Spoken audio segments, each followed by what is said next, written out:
तो हेलो दोस्तों, आज हम जानेंगे कि भारत सरकार के विदेश मंत्रालय द्वारा पासपोर्ट रूल 2026 के तहत आधिकारिक अधिसूचना के अनुसार 1 जुलाई 2026 से पासपोर्ट में क्या-क्या चेंजेस होंगे।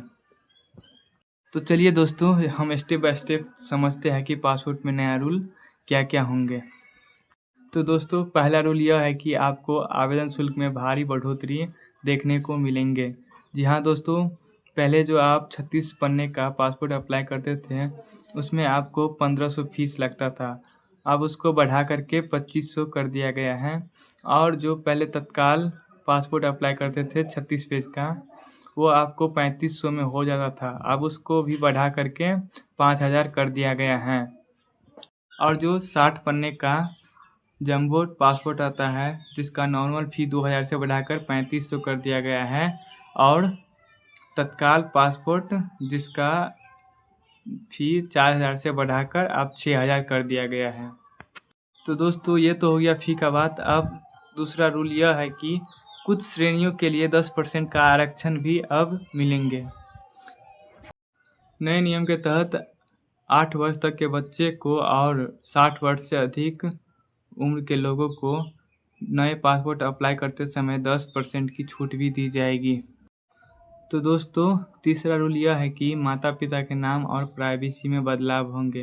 पहले पासपोर्ट के आखिरी पन्ने पर माता-पिता और अस्थायी पते का जानकारी छपी होती थी, लेकिन अब नए नियम के तहत प्राइवेसी को ध्यान में रखते हुए जानकारी अब सीधे पेज पर प्रिंट नहीं होंगे।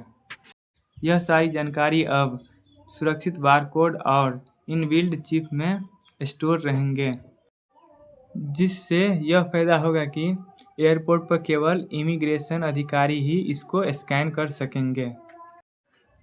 और चौथा रूल यह है कि जन्म तिथि के लिए सिंगल डॉक्यूमेंट नियम। जी हाँ दोस्तों, 1 अक्टूबर 2023 के बाद पैदा हुए आवेदकों के लिए अब जन्म तिथि के रूप में केवल बर्थ सर्टिफिकेट ही मान्य है, जो कि पहले इसके लिए अन्य दस्तावेज भी चलते थे।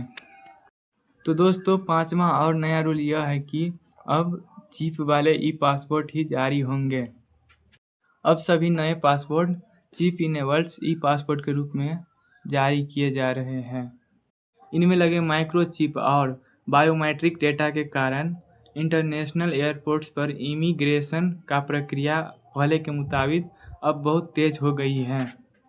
तो दोस्तों, यही 5 रूल विदेश मंत्रालय 1 जुलाई 2026 से लागू करेंगे।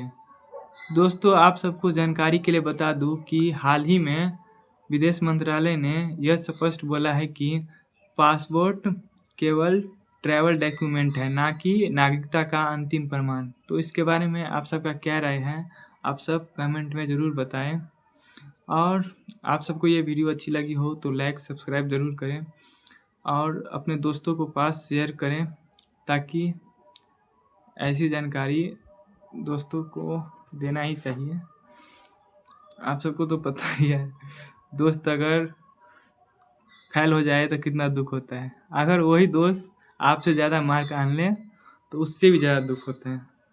तो चलिए दोस्तों, इस वीडियो को यहीं पे समाप्त करते हैं। और हाँ, आप सब हमको ज़्यादा से ज़्यादा सपोर्ट करें, क्योंकि मेरा एक चैनल था, वो लमसम 1.5 महीना पहले किसी कारणवश ब्लॉक हो गया, क्योंकि मेरा उस पर लमसम 23,000 कुछ सब्सक्राइबर थे। आप सबको मैं बताना चाहता हूँ कि छोड़िए, ठीक है, आप सब सब्सक्राइब कर दीजिए।